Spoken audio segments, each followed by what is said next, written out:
Hello, everybody. Welcome. It's Sunday, your weekly chat with Nick. Welcome. Thanks for tuning in. I am going to send out the invitation to Howlermouse, and hopefully, he will be able to join me in this chat.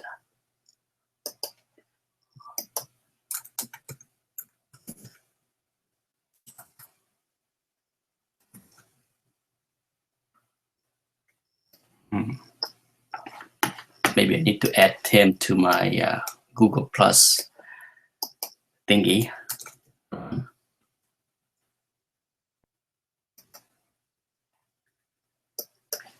After all this time using Google Plus, I still don't get the full hang of it.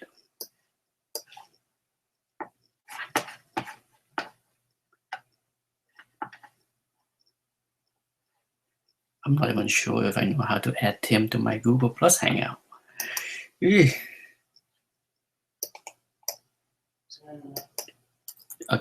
Howlermouse.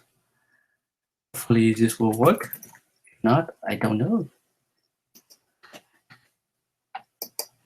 What I would try to do is send Tim a link because me no understanding. Sorry, folks, for the technical difficulty. Let's see. Okay, Tim, I sent you a link to the chat via YouTube private message box. Hopefully you can join that way. Anyhow, Sunday, another Sunday. Last week, still game was a heart stopper. It was an ugly win, but I guess I will take it, right? A beggar can't be chooser. Let's see. I'm trying to set up the chat now so that I can see the comments. Now that I figure out how to do this, hopefully, Mike Smith. Good morning, Mike.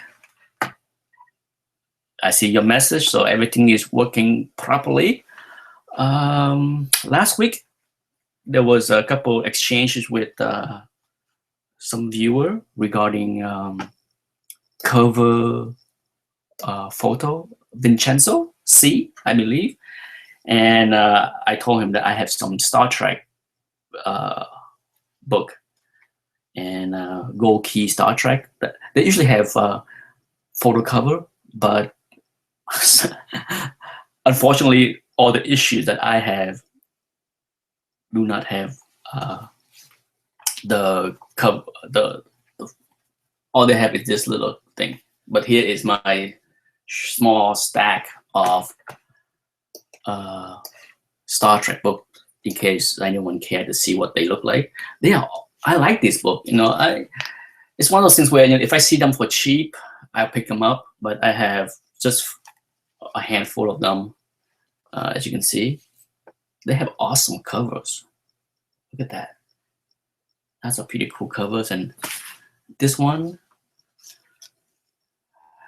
it's kind of like a photo, but whatever it is, whatever techniques this is pretty cool. I like it. And the artist inside is, he's one of those, I think, Italian artists. The name escaped me. This book doesn't put the credit of the artist. I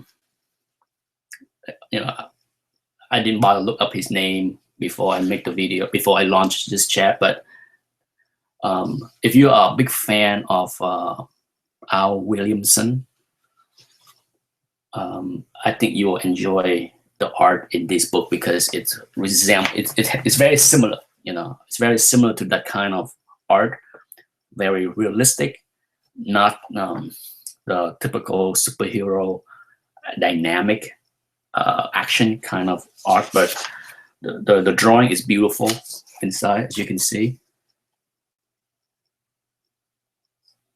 It's very Al Williamson-ish. Okay. and the drawing of Sparks and all the characters are very good, very lifelike. As you can see, there's Bone, there's Zulu.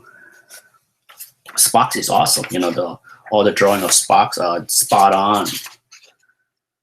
So yeah, if you're even James T. Kirk, you can see right there. So yes, if you are a big fan of Al Williamson, I would suggest that you check out this Italian artist that I think the majority of the Star Trek book by Goki is drawn by him. Look at that. Look at that, James, the handsome James T. Kirk and Sparks right there. Good stuff. But that's it. That's everything that I have as far as Star Trek is concerned. Not that I pay a lot of attention in trying to buy them, but if I see going forward, now that I dig them out and enjoy what I see inside, I wouldn't mind picking up the whole run for cheap and read it.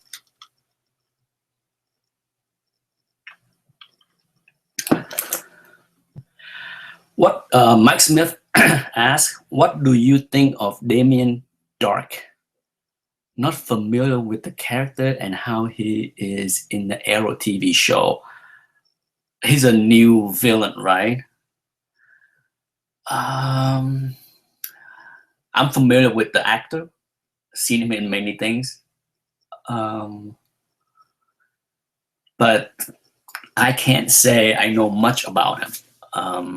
For some reason, I feel that I should know this character because the name sounds very similar, sound like something that I have read in the past.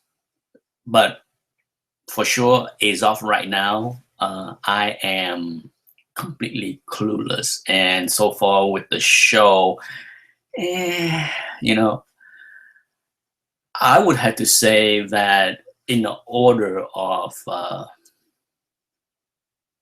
magnitude of the show I like I think this season Arrow has fallen below Agent of S.H.I.E.L.D. as far as my interest is concerned.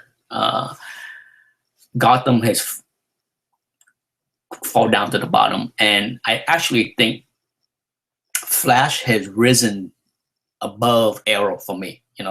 Last season, I think at the start, I put Arrow ahead of Flash, and then by the end of the season, they kind of neck and neck.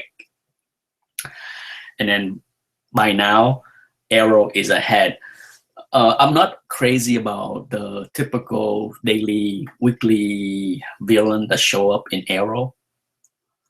However, I am a big fan of the backstory with the Reverse Flash, and I like that. Pretty much the same way Arrow was the first 2 seasons.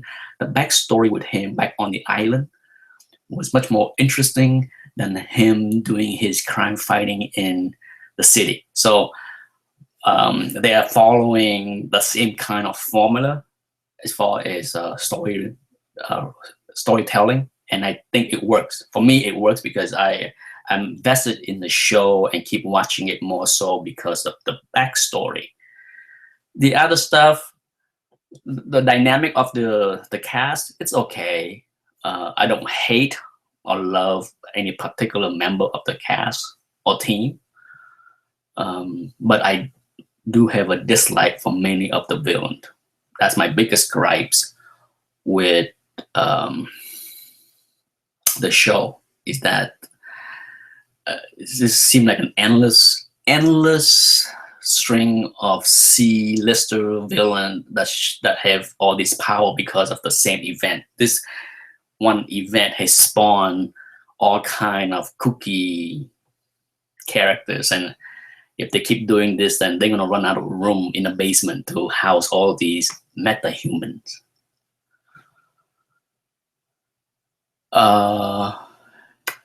Messed up dude, you're in. What do you think of Jay Garrick in the Flash show? Like I said, I'm okay with the cast. I don't particularly think anybody jump out as like, wow, compared to Stephen Amell. I think that's how he's the arrow. I think the arrow is really good as far as the actor is concerned. The rest of the cast, there's a couple eye candies, but Laurel, Felicity, I dig. Hey Nick, what time zone are you in from J Rocks? I am in Florida, so I am in the Eastern time zone. I'm not sure where you are, Jay, but are you in California? Just guessing. I don't know. Mike Smith said Daredevil and Flash are killing it. So far, this season, Flash and Agent of S.H.I.E.L.D. has taken up the top 2 spot for me compared to,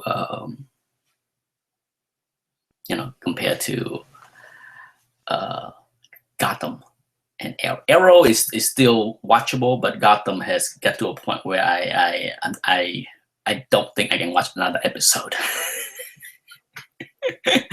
Even after what happened last week, I'm not sure I can deal with it. I probably will still keep on watching it, but like I said, it has fallen to the bottom of the heap. Okay, it was, last season many of the show was like bunched together, but this season there's like a big, falling down and rising up. So yeah, Gotham has sink way below. Okay, Howlermouse is here. Send the invite. I sent you an invite, Howlermouse. I am not sure. Did you get? I sent an invite via your PM. Check your private mailbox, because I did send an invite there. For some reason, when I do the, I will try to send again. Okay. Let's see. For some reason, when I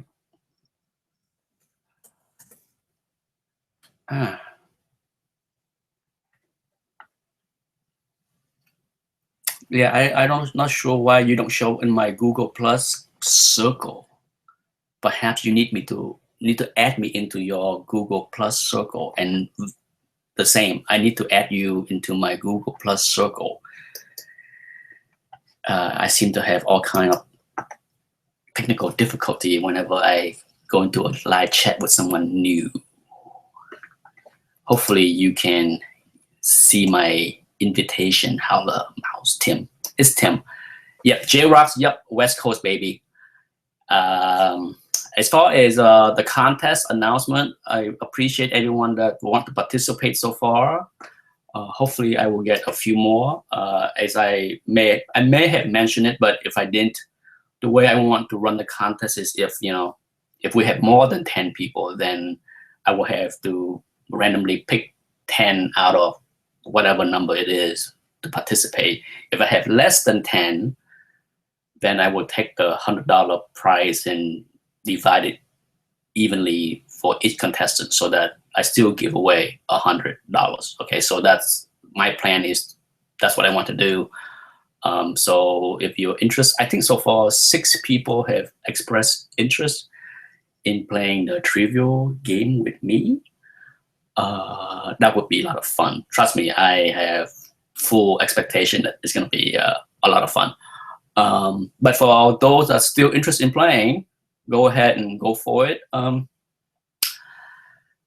Ultimately, I want to give away the prize. So I try to pick questions that I think comic book fan will have a good chance of winning. Okay, it's no point on me asking obscure question. What is the point? Why have a contest if nobody can win it? So it should be fun. I already pre-selected the questions. Okay, so as I had mentioned in last week's chat, for those that did not watch it, what I did was I already constructed 60 questions in a big pool. So when you are in my trivia game, you can randomly pick 6 questions and answer them. But the question has already been written. I wrote this question weeks ago when I figured that I will get to 1,000 subscriber sometime in the near future. So I have written 60 questions. What I would do also is that on top of the 6 questions that I plan to ask, in order to make it winnable, I have a bonus questions at the end. Okay. Question number 7. If you only get 4 out of 6, you can then use the bonus question as the one that help you get over the hump to get 5 out of 6, to get the 5th question, 5th answer right. If you get 6 out of 6 already, and you get to the bonus question, and if you answer the bonus question correctly, then you will win something more than just the cash prize. It will be knickknacks that I have around, like, you know, how to draw the Marvel way book, some comic books, some other stuff giveaway. So that's is the plan. The plan is, you know, trying to make it as winnable, but as fun. You know, I don't want to make it so simple. Like, there won't be question like, you know, Spider-Man was first introduced in what comic book? Amazing Fantasy 15, yes. There won't be that kind of level of easy. But at the same time, you know, for those that have been in the community long enough and watched enough hauls and hot books and all that stuff, this should be all had. And if you go see movies, if you watch superhero movies, you should have a good chance of winning. And if you watch enough of my videos, the chances are way up. Tim, I'm not sure what's going on. Seems like we still have some problemo with Tim. As far as other news, let's see, what other news do I have? My birthday book that I bought for myself last week has not arrived yet. I paid for it the day before I shot the last chat, and I think it will take at least a week or longer to get here. So it's still not here yet. Tim is here. Tim made it. Hello, Tim. Howlermouse. For those that are watching live, feel free to keep asking questions, and you know, Tim and I will do our chat, and you know, if we can answer your question.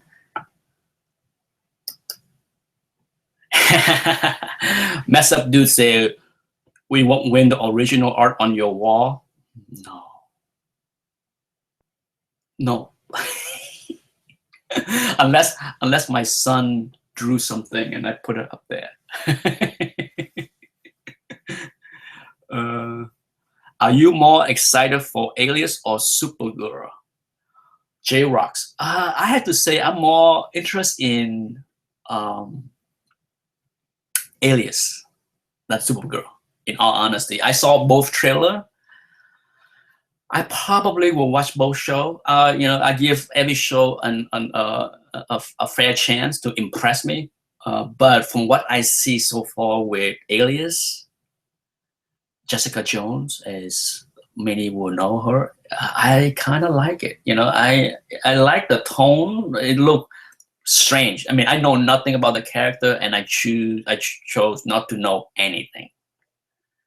So, you know, I'm just gonna watch the show. But so far, it looked very interesting. At least the 30-second teaser that they keep giving us, right? We got, I think, 3 or 4 different very, very short teaser. Too short, but Netflix and Marvel know what they're doing. They want to get the frenzy of the fan up, you know, with the slow build. Look like Tim made it, but I still have not. You there, Tim? Look like you are trying to get in. Let's see. I'm trying to make sure. Okay, so far I answered all the questions. I did go see. Yesterday I went to see a movie with my son Anthony, and I'm trying to get him to sit down and do a movie review with me because it's a kids movie. Hopefully he will do it, and if he does, I will load the video. But we went to see Goosebumps. Okay, um, Anthony is 8 years old, and I can tell you, if you have kids that's 7, 8, or 9 years old, or even older, and you need to get them interest in reading, I highly recommend Goosebumps. Okay, for some kids that might be too scary, but I can tell you, Anthony, he's not a big fan of reading until he stumbled across Goosebumps, and over the past year, he read 40 plus Goosebumps books. I read them all too. You know, the way I try to work with Anthony is that, you know, I want to make sure that he understand and remember what he read. For school, he has to read the book and then take like 10 multiple choice questions. So it's just, you have to prove that you understand the story and remember. So what I do is I also read the book. It took me a day or two to read the book. It's like 120 pages, you know, short. It will take Anthony maybe 4 or 5, maybe I would say 4 or 5 hours over the whole week to read the book, compared to me, that might take maybe an hour and a half to blow through the book pretty quickly. But I liked it. I think it's neat. I think it's fun. Ooh. Tim, hello. Can you see me? Yeah. Okay. Google is acting very funny, but I'll hang in there. I can't. If you can see me, I'll stick on here. I can hear you. That's about it. Let me adjust my volume in case I'm. All right. I can see you, but hopefully you can see me, and I will try to speak slower. We're cool. We're cool. I'm good to go. Okay. Well, I was just telling people that I saw the movies Goosebumps. And it was good for kids, you know, and hopefully my son will do a movie review with me later today. And I was just telling people that, you know, if you have kids that need something interesting to read, you know, most kids these days like comic books, Tim. Kids are no longer interested in these things. And it's hard to, you know, get them excited to read, but luckily my son enjoyed reading Goosebumps. And he read like 40 plus books this past year. Yeah. You know, so I'm happy that he found something interesting that he wanted to read, because he would rather read that than my Avengers reprint.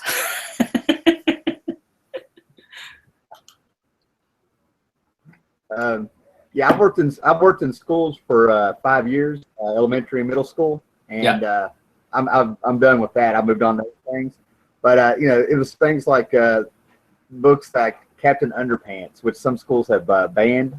The school that I worked with, kids actually read Bone. They love Bone, and that's supposed to be a banned book due to one of the characters smoking a cigar. Really? And Captain Underpants was banned?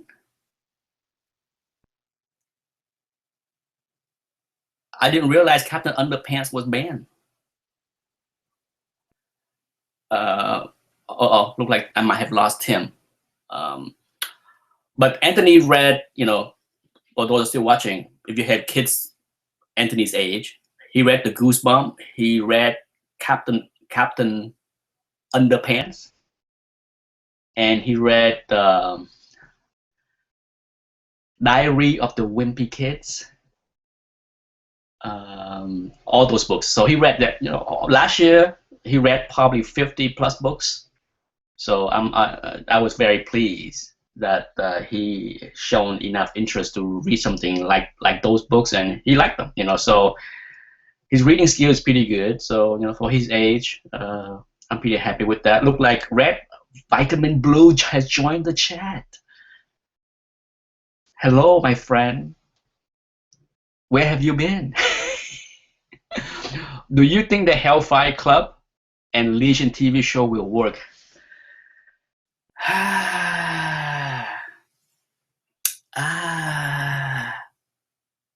Tough question. You know, I think there is definitely way too many superhero TV show, to be honest. Especially once we have Hellfire Club, Legion TV, Legend of Tomorrow, whatever they're gonna call it. I think it can work. In all honesty, I think the TV medium is a better place for superhero entertainment in general, because of the complexity of the story, the characters. I think it's a shame that we had to jam in a big story into 2 hours of movies. So I'm not a big fan of the format that movies are. I think TV shows that allow a character to evolve in 10 to 15 shows or the whole season is much more engaging for me. At least as a viewer, I enjoy most of the TV show much more than the movies.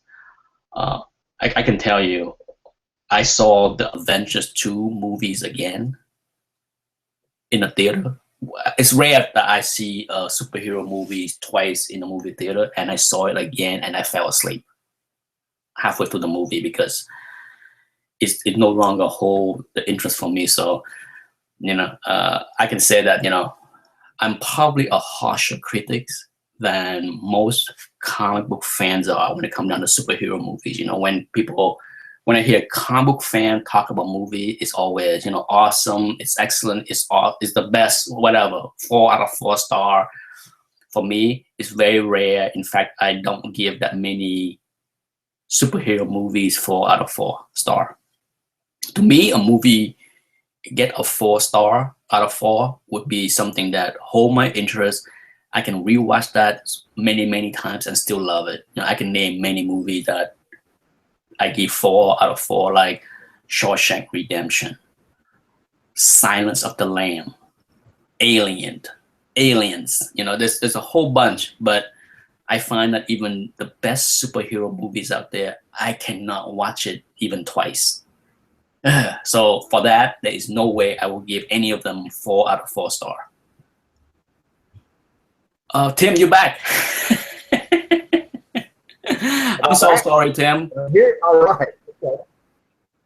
Hey, we'll see how long this lasts this time. So. Yeah. Well, Tim, hopefully, we can get a better connection and but if not, if we can't seem to get the things rolling, next time if you have a chat on your channel, shoot me an invitation, and I would see if I can jump in and join you and have a face-to-face chat that might have a better connection next time. I'm always up for a chat with anybody,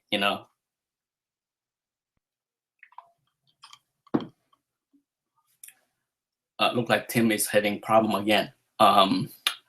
Mess Up Dude 11 wrote, too many superhero shows is like saying too many cop shows, lawyer shows, and medical shows. Correct. When it comes down to it, there are plenty of those other shows. I have said this in many videos. I care more about quality shows.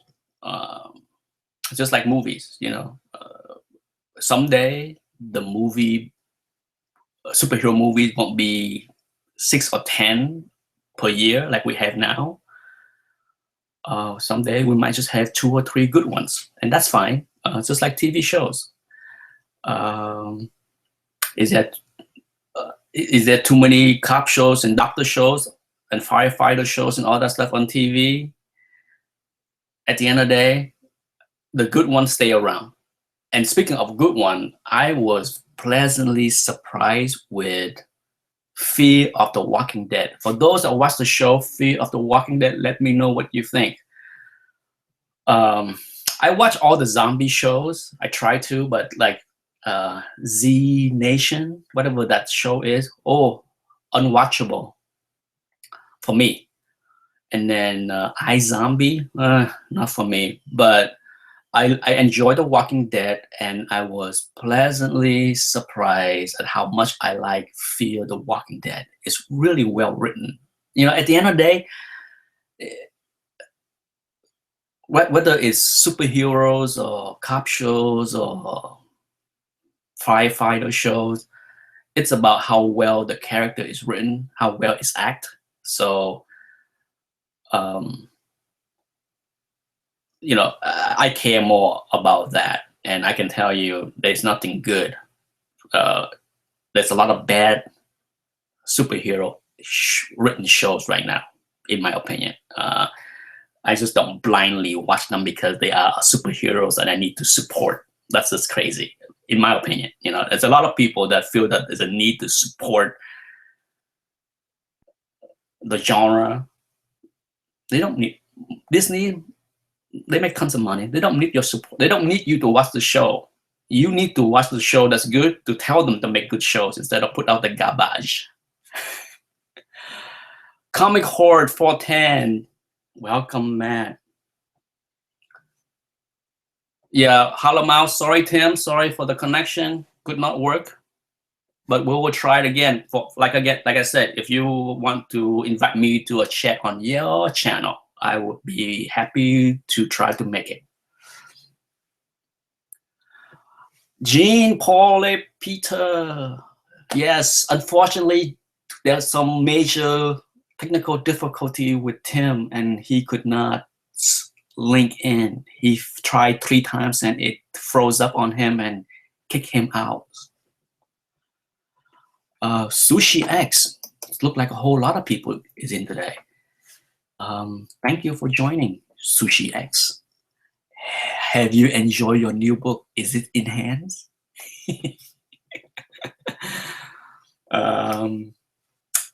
I hope it is in hand to enjoy. My birthday books, as I mentioned, I bought over a week ago. It's not in hands yet, so I cannot do unboxing to show the self-gifting to myself. But anyhow, I'm waiting for that. On the topic of my trivia contest to celebrate the 1,000 subscriber, I'm trying to come up with a clever name to name the contest. You know, I'm a big fan of game show, like whatever. The Price is Right, from The Price is Right to Jeopardy, you name it. That's why I want to have this contest, because I want to have some kind of game like that. And so I'm trying to come up with a clever name. Man versus Nick. Let me know if you have a fun name to suggest for this trivial game, because it might go on a lot longer than this contest. I might have it maybe once a month or something going forward, just for fun. But Man versus Nick, Man versus Geek. I don't mind being called a geek. Okay, for some people it's insulting and sound bad. I've been called much worse. I wear the geek flag with pride. Are you smarter than a comic book nerd? You know, I'm a big fan of the show Are You Smarter Than a Fifth Grader? Love that show. I watch that show with my wife and son all the time. And often we fail. We are not smarter than a fifth grader. But yeah, I'm trying to come up with some funny name, some cute name for the contest, so that if it's Man versus Geek, so be it. But it will be something fun.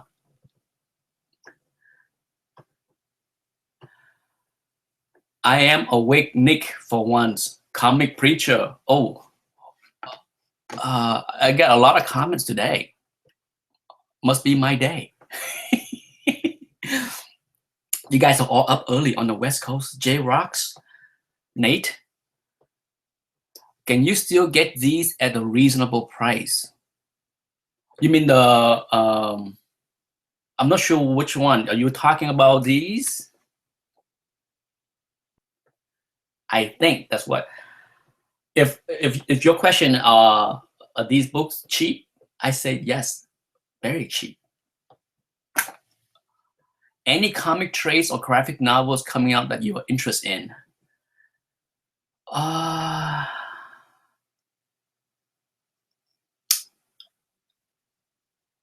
I don't know. You know, when it comes down to trades and graphic novels, I wait until I hear the reviews on YouTube. To be honest, you know, I kind of watch a lot of I watch a lot of reviews of new stuff, especially from Sleepy Reader channel. Big fan of Sleepy Reader 666, as well as Chat's Attic. Love Chat's Attic channel. For those that have not subscribed, do so. But you know, the way I am with modern books is, you know, I don't talk about them a lot. I don't show what I bought at all. But what I do is I watch the reviews and talk on the channels, on other people's channel, and then I wait patiently, and then I put it into my mental box of what to buy should they go on sales for cheap later on eBay. So I buy stuff on eBay in lots for cheap if I could, to read as far as modern stuff. So as of right now, the one trade I want to get eventually is Saga. To be honest, I have not bought any. I have been hearing about Saga for a long time, for a couple of years since I joined YouTube. But I have not read anything, have not looked at, I have refrained from looking at the trades or whatever it is. I'm waiting for the conclusion and trying to pick up the entire set and enjoy that series. So if there's anything that I look forward to read one of these days, is Saga. This is just a speculation on my part, but I'm still waiting to see how Disney Marvel utilize Power Pack. I think you have something there, because you know it's Power Pack is something that's very kids friendly, and I have to agree with you. I'm surprised that Disney has not come up with something in that universe. You know, and in many ways, I am not surprised, but I am surprised. Here is why, you know, as a I do own some Disney stocks, not a lot, but I do own some Disney stock. I used to own a lot more. But one of the problems that Disney have and discussed about is that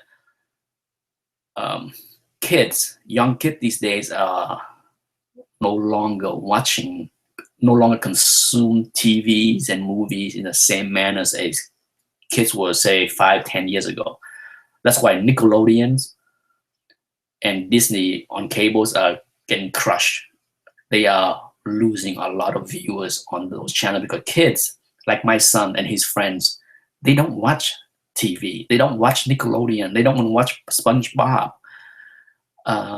They watch YouTube. They watch Dudes Are Perfect. Have anybody heard of Dudes Are Perfect? That channel where a bunch of middle 20-ish guys doing all kind of trick shots. They're very kids friendly. They don't say bad words, and they do a lot of crazy trick shots, and that's the kind of stuff my son loves and his friend. They all know Dudes Are Perfect. They can watch an hour of that on YouTube and watch 10 videos of them doing 10 different trick shots before they watch anything on Disney Channel. So I think that's why a property like Power Pack is hard for Disney to develop. And as far as movies, like, sure, forget the TV, okay, that might not work at all. But movies, there are so many things that work for the movie for Disney with Pixar, you know. So then that's why they are not in a hurry to do a Power Pack thing, in my opinion, even though I think there is an audience that probably like Power Packs and will consume it. It's just that Power Packs will compete with many Pixar and animation stuff from Disney, and it's in the back burner. That's my take.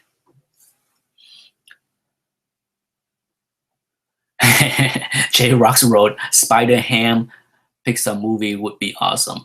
You never know. I like to see. I heard that they're doing Toy Story 4.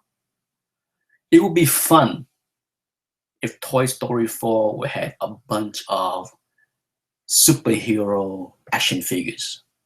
I think to me that would be pretty fun instead of having the other cast that we saw with the Toy Story 1, 2, and 3. I think Toy Story 4 will have a completely different set of toys. Hopefully, there will be some superhero action figures participating in that movie. I hope so. Is buying new comic book a very bad investment? Ron Chang. Ron, tough questions. I hear this on many channels. Okay. Oh, if I don't buy something, if I miss something else, if I skip an issue, a few years later, it was $10, $15, $20, and that's why I don't want to miss anything. For every single modern books that came out the past 10 years that worth $100, $500, there are 99 books that are worth 50 cents on eBay. So net, if you buy every single modern books out there over the past 5 years, I don't think you will break even selling them. So are they an investment? I don't think I can say that buying modern book is an investment. It is an enjoy. Every generation went through this. Okay, when I was buying books in the 80s and the 90s, certainly there was a lot of discussion about worth and valuation, and I can tell you, for every book that I have, for every New Mutant 98 that I have hundreds that are selling that's worth 50 cents on eBay when I paid $1.50 for them. So, I haven't sit down and calculate how much I spent on book off the rack, whether it was a good investment or not. But I can tell you that thankfully I do not rely on that kind of investment for retirement, because it's not to me it's not a good way to put your money to invest if you have a goal for retirement. But that's just me. Toy Story 4 with Lego superheroes. That would be cool too. I love Lego movies. I'm a big fan of Legos, and we'll see how Legos and Lego, the company Lego itself, has such a wonderful relationship with everybody, right? They have their hands on every single. They have a working relationship with every studio, from Marvel to DC to whatever. They have Lord of the Rings, Teenage Mutant Ninja Turtle, DC, Marvel, you name it. Lego have their hands in everything. So I'm not sure how they would fit into a Pixar thing, because at the end of the day, Disney and Pixar don't really need to use Lego in their Pixar Toy Story, because why pay a royalty or whatever to Lego, right? To use the Lego figures. They can use just about any action figures that they have, and it's free.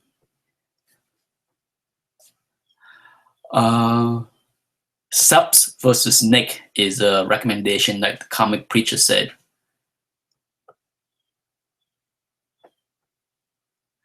That's possible.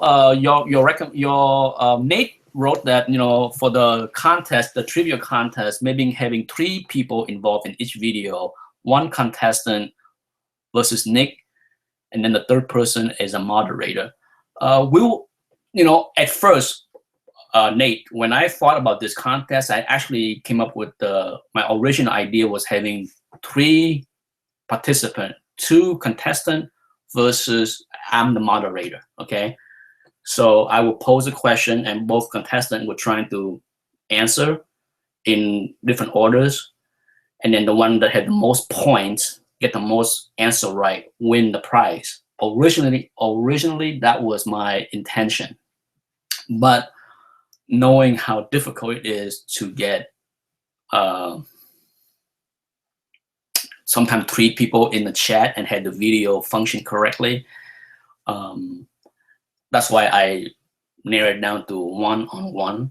I wish Google Plus allowed me to split the screen right in half so that both person can have equal share of the screen at the same time, instead of when I'm talking, I'm this big and the other person is this little down a little corner. We'll play this out. This is just like a test format for me, because I have a plan to do some kind of contest like this beyond the 1,000 giveaway. If we all have fun doing this and people love to play the game, I might do this, on a monthly basis, just like having one contest like this and have fun, But I'm sure the format will change down the road as we work out the kinks. Ultimately, it's to me, I just want to have fun on YouTube, and I figured this would be a way for me to have fun, to interact with other viewers. But that's it. We're talking $10. It's not like any of us is gonna get rich off this contest. Jorge Zaraba would like to contact. Let me invite you, Jorge. I still have 20 minutes or so to chat. For those that want to jump in the future, for sure, let me know. I welcome anyone to join me face to face.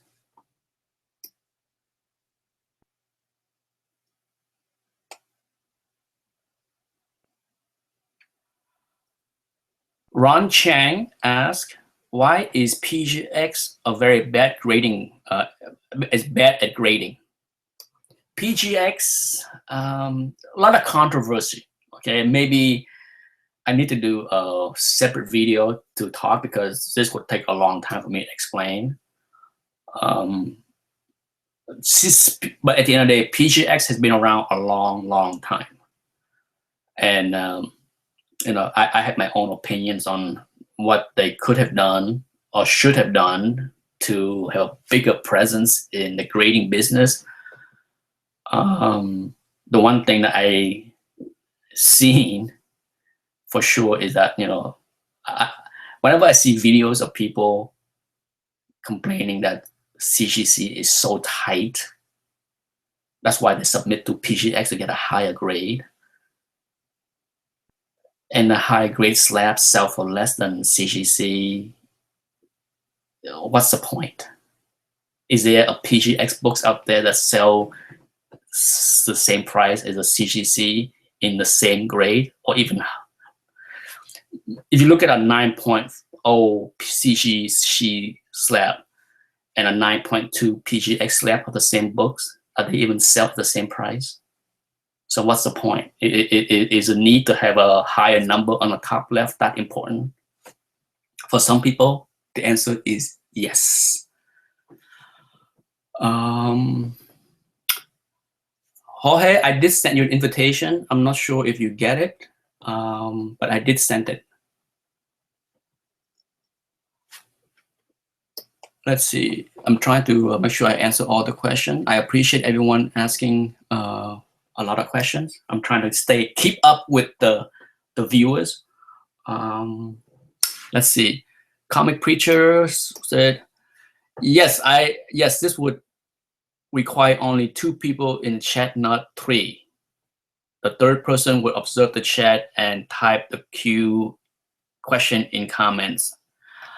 That might be something that I have to work out. For now, what I will do is, as I mentioned, I already wrote all the questions.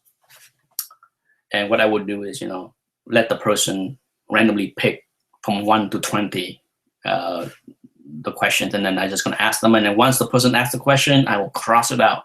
So the last person will not have a choice, because there will be only 6 questions left on the sheet of paper. So, what I probably would do too is, for now, it's just a small game, and I don't think I'm worried about the integrity of the game, but as this game become the talk of YouTube, then I might need a third party to be the arbiter. Well, it look like I got 50 more minutes, so Jorge, seems like today is a bad day. Tim seems to have a problem joining me.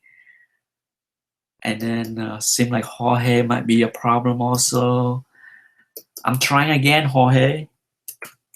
Jorge, if you're watching, I hope you had a success at New York Con. Jorge Zaraba, for those that are not subscribed to his channel, he's an artist. And I think he was supposed to bring his portfolio to the New York Comic Con last weekend. I hope it was a success, but I don't know.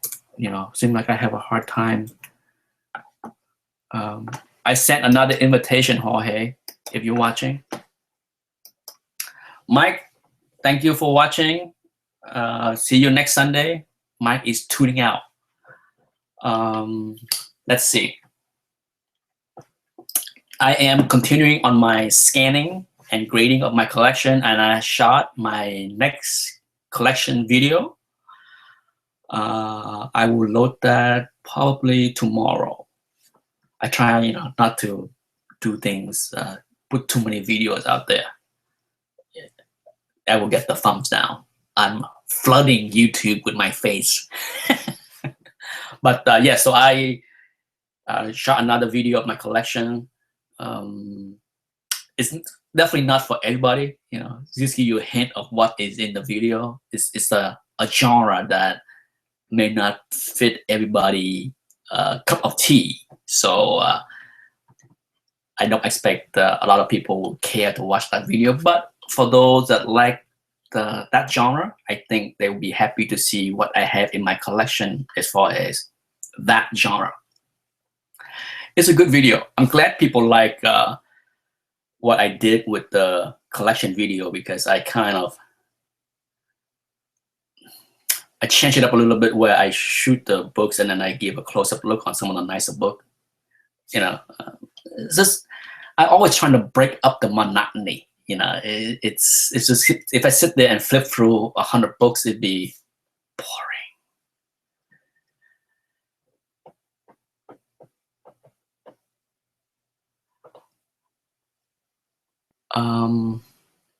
Ron Chang, I'm looking at comic book, how to spot restoration on a book. Ron, if you want to learn how to spot restoration,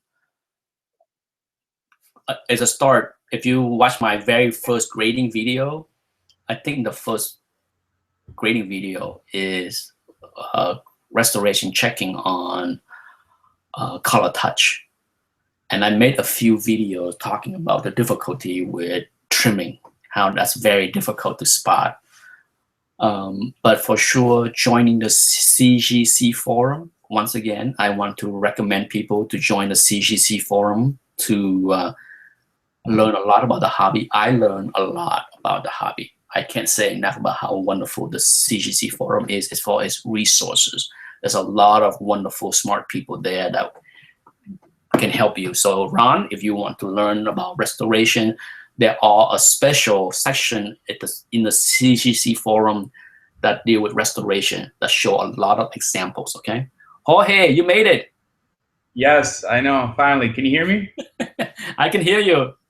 Great, okay. Now I know which settings to put on my laptop to make sure I can connect in a clearer way. So. Oh, it come through. So how was the convention? Right. Yeah. Comic Con. Well, mayhem. Absolute mayhem. I mean, this was the year that I think it was the most packed I've ever seen. It might even get to the levels of, well, maybe it's over stating it, but it might be like San Diego, level, because it was just so many people. I got to see like Todd McFarlane, giving an interview in the distance, and I was like, wow. I didn't realize it was him. I was like, wow, he has all like gray hair. I was like, whoa, that's Todd McFarlane. I couldn't tell. Well, But dude, he's older than me. yeah. Well, I mean, but that was cool seeing him do an interview. I got to speak to Eric Larson, like, face to face.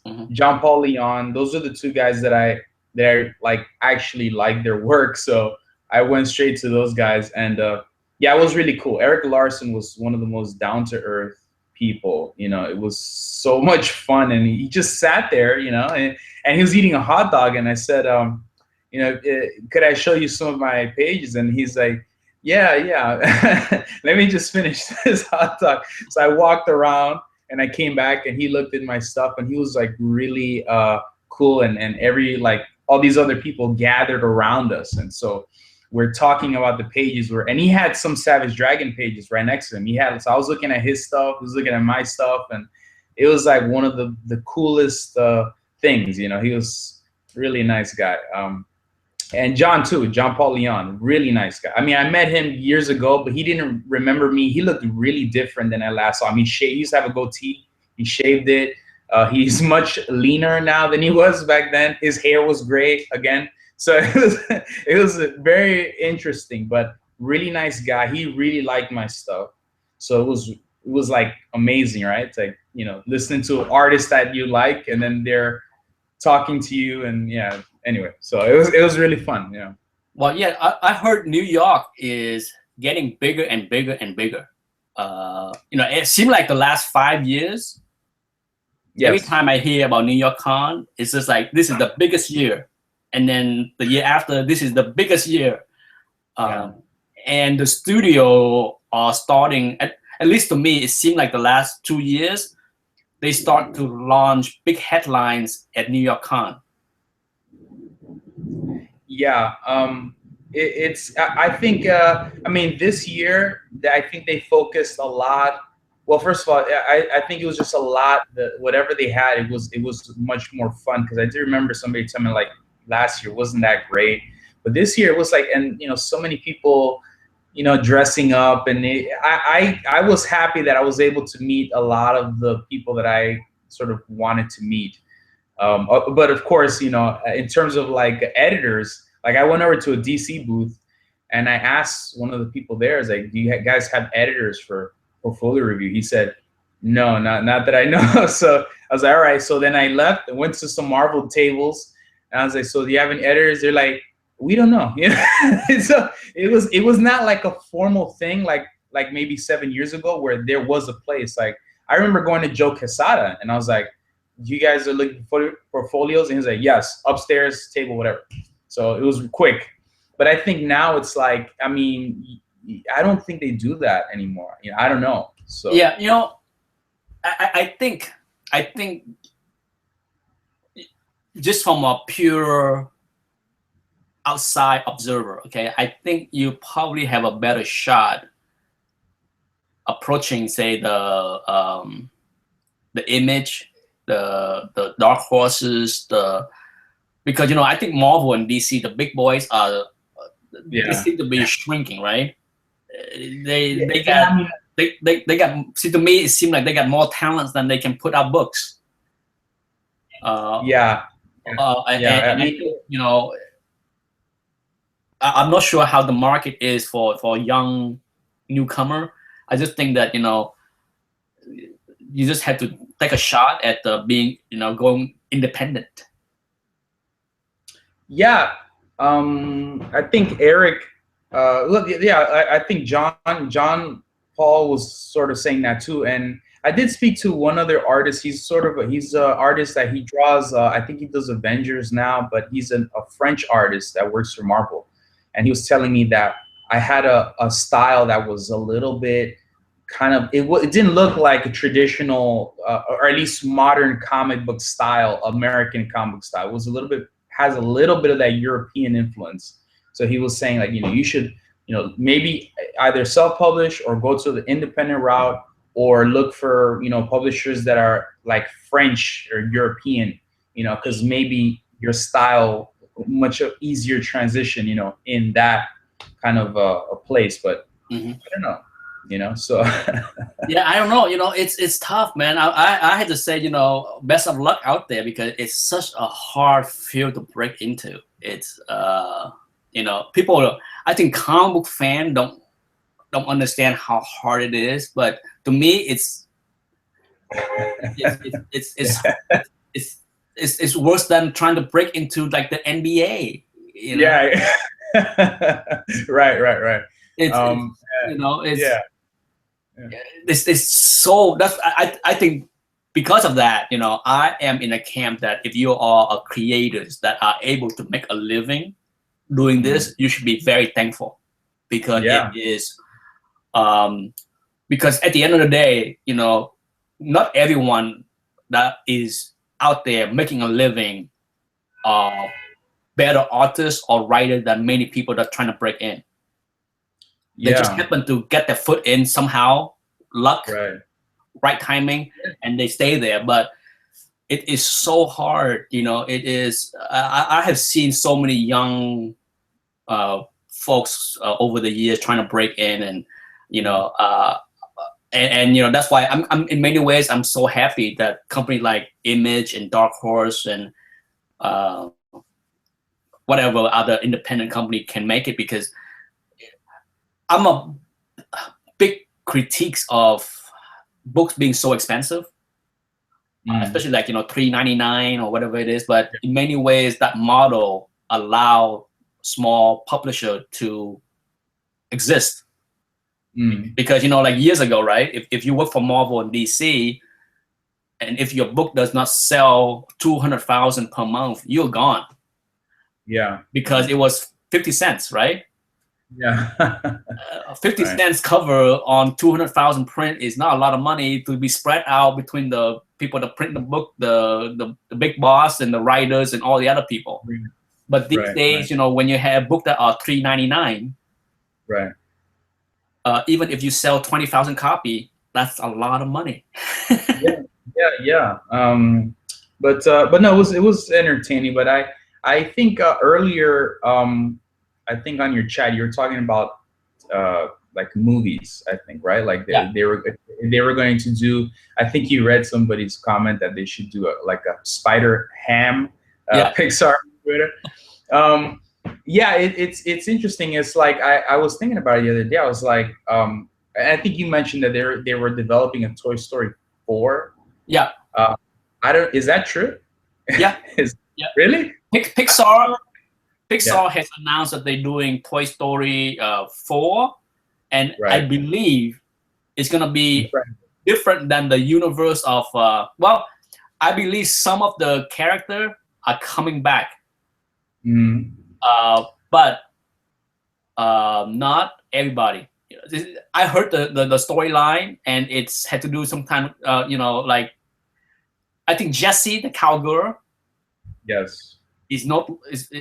It might not be in the movie, but the key character is still going to be in the movies. But so, in my opinion, they're doing the Incredible 2, right? Yes. I don't know the Toy Story 4, because you've probably seen the all three movies. Have you seen like the third one? Or I mean, it's ended in such a wonderful way, because it had that mix of realities, like time to grow up, put the toys away. It ended really well. I don't know how you could why tamper with something. I agree. I think it was 6 months ago when Disney had that special thing in California, and they talk about it, and they said that they thought for sure Toy Story 3 was such a good wrapped up, but the right story was presented. That they thought it was okay to keep the franchise going. So they are doing it, and I don't know. When I heard of it, I was like, really? Yeah. The story's gonna be them in a garage sale somewhere, and somebody, some other kid pick them up because the girl grew up, and now she talks all that stuff out in the garage sales. And I guess if they feel that it's worth doing it, then I guess it's good. I mean, but or even like Incredibles, like that's it, would you say that it's true? The Incredibles is basically Fantastic Four if you do it right in a way. It is Fantastic. It has. In fact, I always hope that if they were to do like another live action Fantastic Four, I always was like, why don't you set that in a sort of 60s inspired world? It's like set it in the place where it originated. It's like, and just give it this sort of exactly what Incredibles did. It's like I don't think it was set in the 60s for in the timeline, but I think the style, the feel of it had this sort of early 60s aesthetic, which worked. But they all had that red suit, which looks like if you ever seen Bob Kane's original Batman design, they took it from there, right? So no, I love the Incredibles. I mean, I put the Incredible in my top 3 Pixar movie of all time. For sure. Yeah. It's a wonderful movie. It's I can't believe that they took this long to decide to make a sequel. Because I'm like, I could have skipped Car 2s and Car 3. Get rid of that car. That was just terrible. My son enjoyed Car 2, but even Car 3, he was just like blah. So I think the Pixar, the Incredibles. I think I remember hearing the Japanese director, the animator Miyazaki. He was saying how he was speaking with the people at Pixar, and they were showing him what they were doing with the Incredibles, and that at that time that was a very different movie. It was a little bit more complex, speaking about family relationships and like a marriage that is maybe falling apart. So and the 9-to-5 job and everything. So it was different. It was much different than anything they ever done. So but somehow they made it work. I mean, maybe this will be great. I don't know. I mean, I haven't seen a good movie in God knows when. I mean, I don't know when was the last time you've seen like a really good movie. Like you were saying, like movies that you can, and I agree with you that you can sort of rewatch years later and it doesn't feel like, of its time. It's sort of timeless. So I don't remember when was the last time. Maybe you can tell me when was the last movie that you felt like you witnessed something that was, remarkable and you really enjoyed. Oh wow, tough questions. Is it that far back? I can tell you nothing this year. Right. I can tell you nothing last year. Right.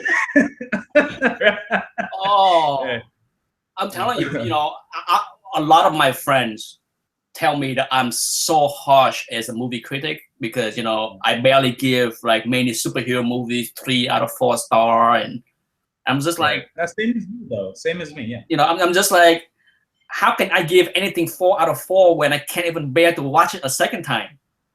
I agree. That's just nonsense. When I hear people give movie critiques, right? I hear I watch so many movie reviews out there, and I hear like, I love when I hear ones like, oh, the villain of the movie was garbage, it's not very good, but it's a 4 out of 4 movie. I'm just like, the villain is part of the story. If the villain was poorly written, poorly acted, how can a movie be 4 out of 4? Are you insane? It's true. So good question, Jorge. I would have to research my database on what's the last movie that I saw that is so good that I need to see it 2 or 3 or 4 times. Woo, tough one.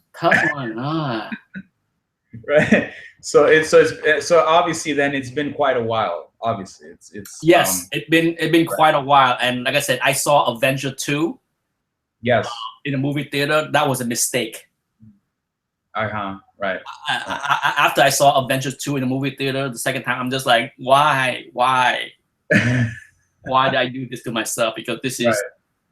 So you didn't enjoy it at all. Like you didn't really. well, the first one, the first time I saw Avengers 2, I enjoyed it. The second time I watched it, I fell asleep. Right. Yeah. Because right. not that I hate it, okay, but I was bored. Right. And this is where I find problem with many superhero movie is the first time was cool, it's fun, right, but for most superhero movies, I just have a hard time sitting down for 2.5 hours or whatever it is and watch it again, because I'm just like, is this not?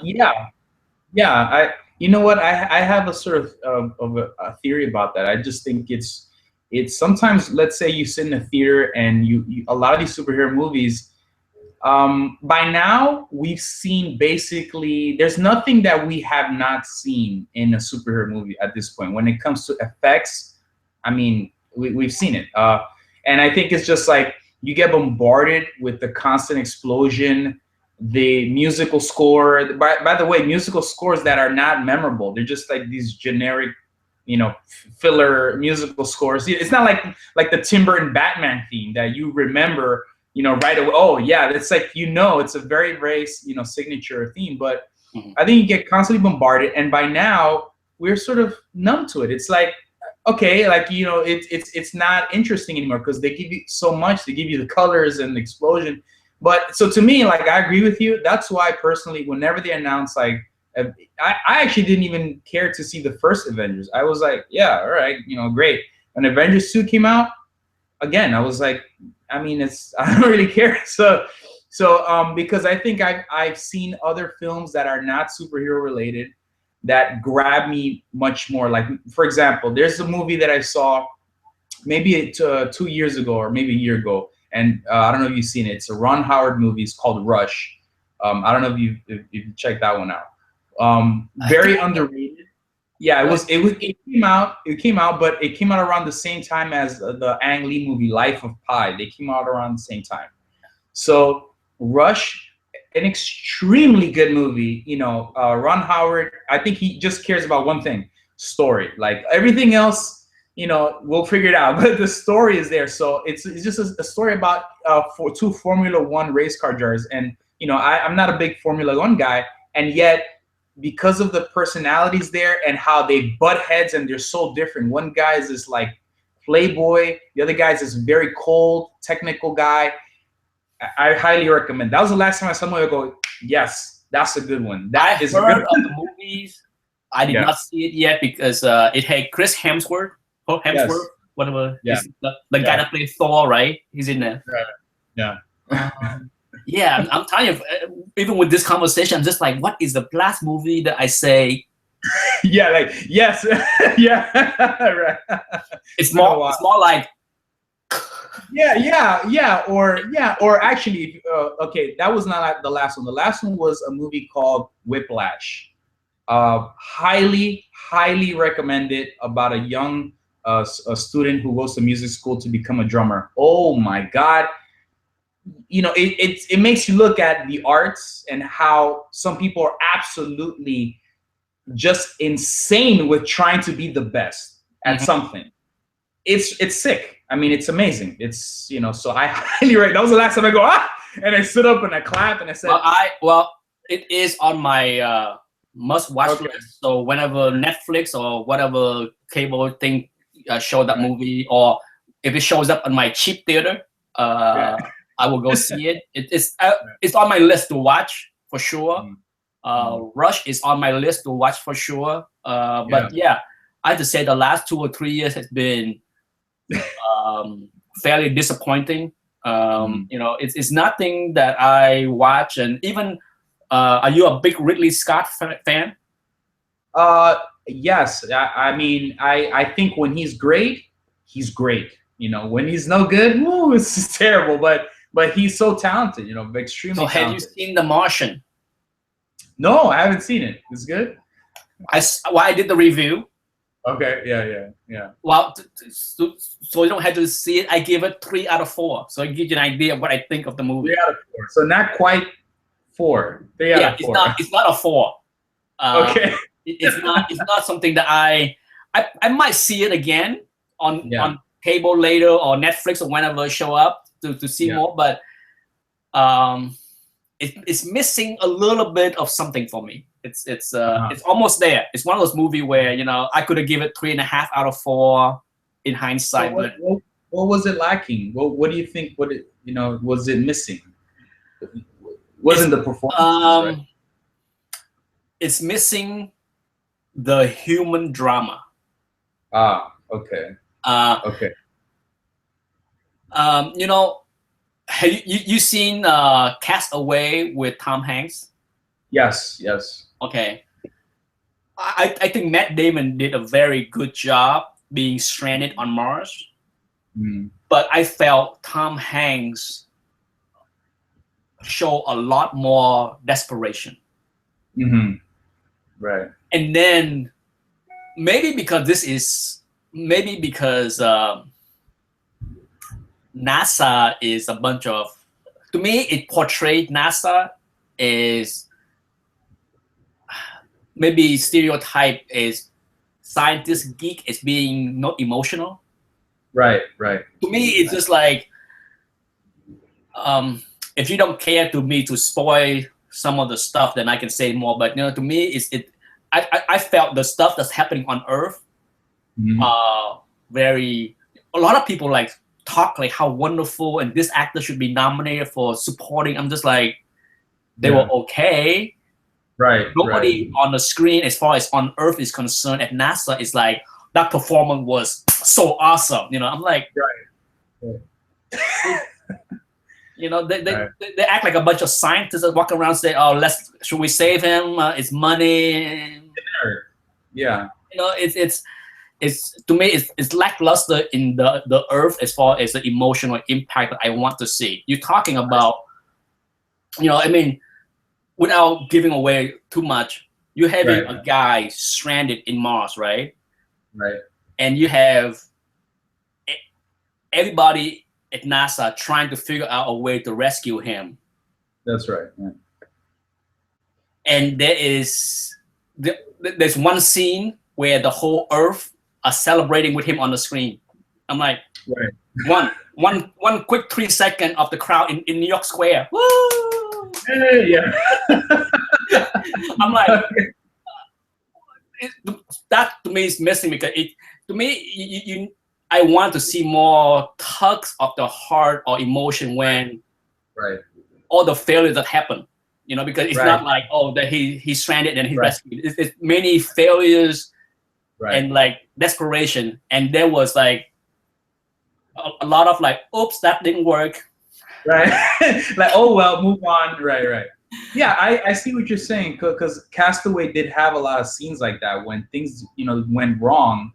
You saw the devastation, how is he going to get off this? And he was considering at some point hanging himself or something. You got to that, extreme, right?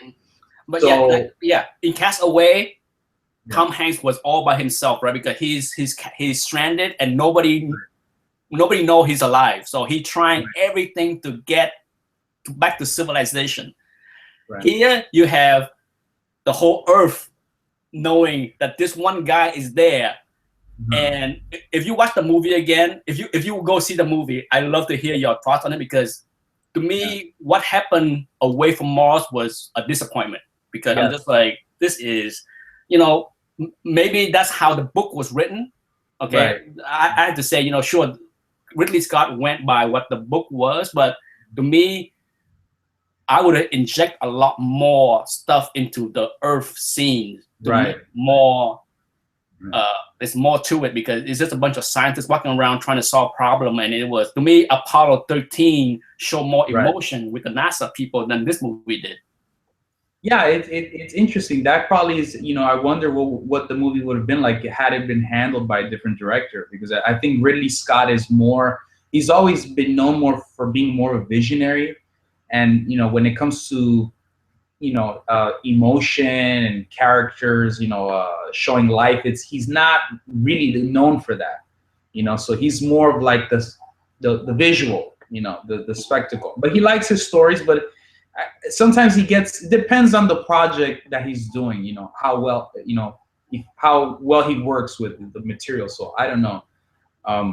But I will check the movie out. Yeah, I definitely recommend the movie to everybody, because I'm like, for me, it's definitely worth watching. I just felt that it fell short on a few emotional impact area where I wanted more, because you know, if this movie was about rescue, desperation, I want to see a lot more of that than Matt Damon pumping his fist a few times. It's I want to see. Like I said, Matt Damon character, like I said, is it's not Matt Damon's fault.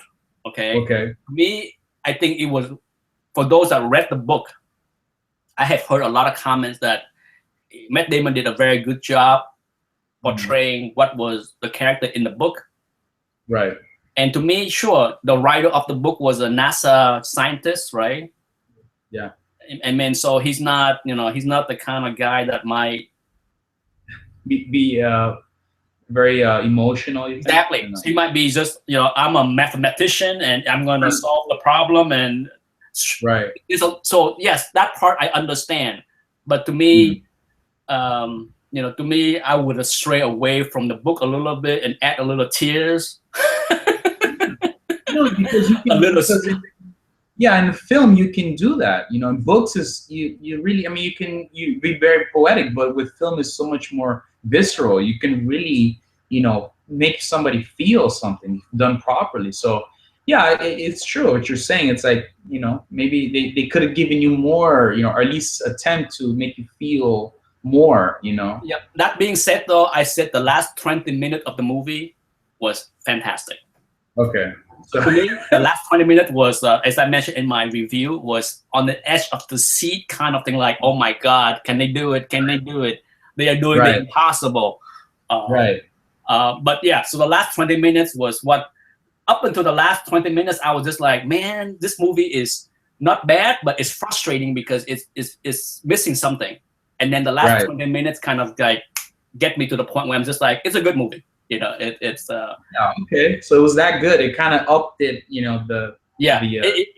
would have been lower than 3 out of 4 stars for me if the last 20 minutes didn't give me that last push.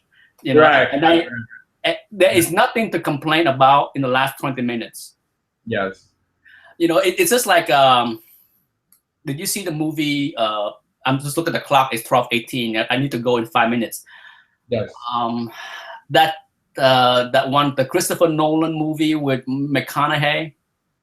Yeah, Interstellar. I heard about it. Yeah, I didn't see it though. Oh. No, because I wasn't interested. No, I saw the trailer. And I heard it was. I don't know. Did you see it? Did you see the Yes. What do how that movie? Yeah. The best part of that movie. See, that movie, science went over my head. Okay. Right. There was so much scientific technology into time traveling, space continuum. Right. Right. But the best scene is the breakdown of Matthew McConaughey. Okay, it's just like, because you're talking about man stranded in space and time. Right. And he witnessed his daughter grow up in front of his eyes in time, and it's just heartbreaking for him to see her as a grown woman, all that stuff.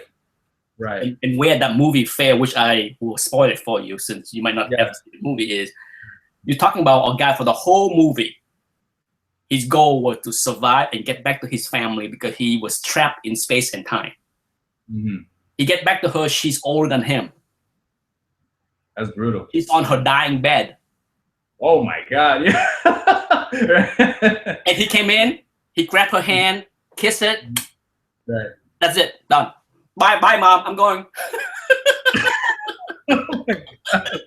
Wow. I was like, I want to scream at the screen. Are you kidding me? Are you kidding me? You ruined this movie for me with this nonsense. Right. How can this be? Right. It literally was like that. That's how the scene played out, literally. You must see it. I'm telling you, I was shocked at that ending. I'm just like, wow. Yeah. Okay.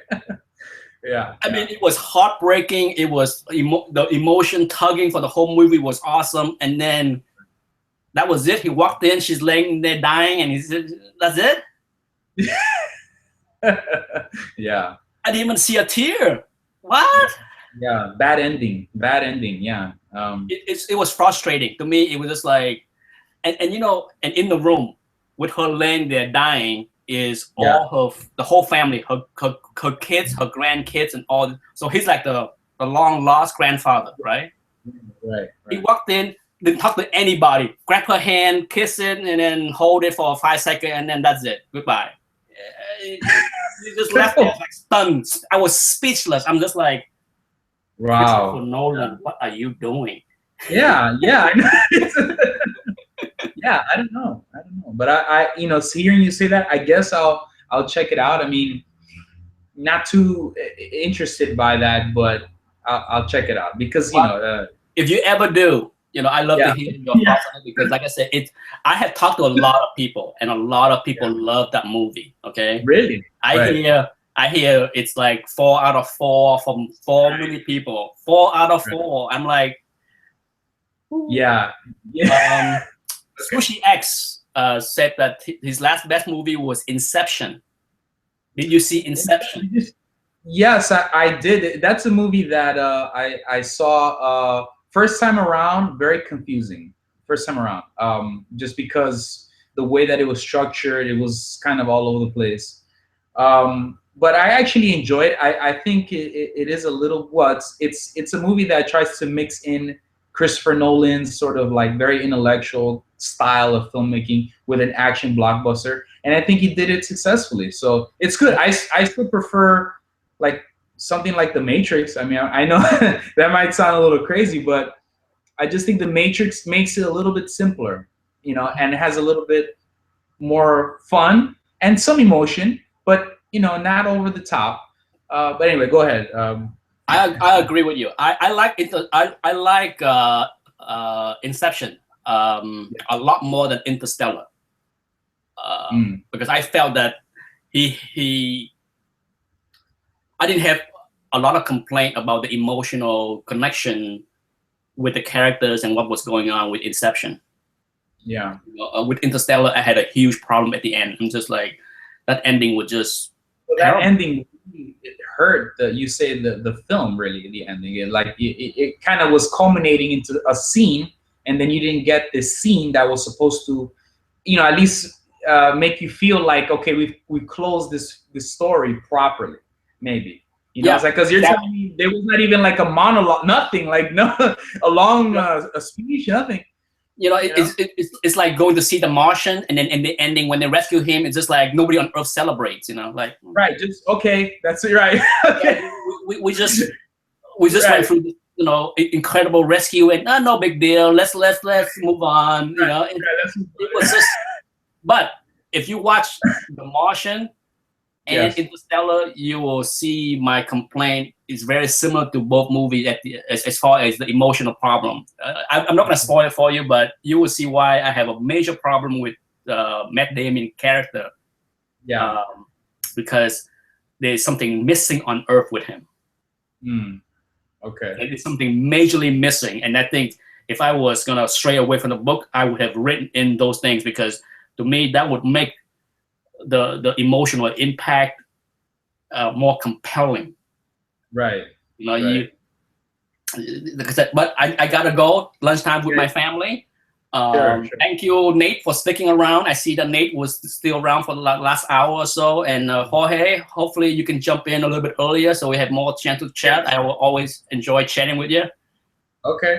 All right. And thank you, everyone, for watching and sticking around for me rambling. And Jorge, you should participate in my contest. Yes, okay, I will. I'll probably lose, but I will. It'd be fun. Anyhow, thanks again. Okay, all right. Bye, guys. Bye, everybody.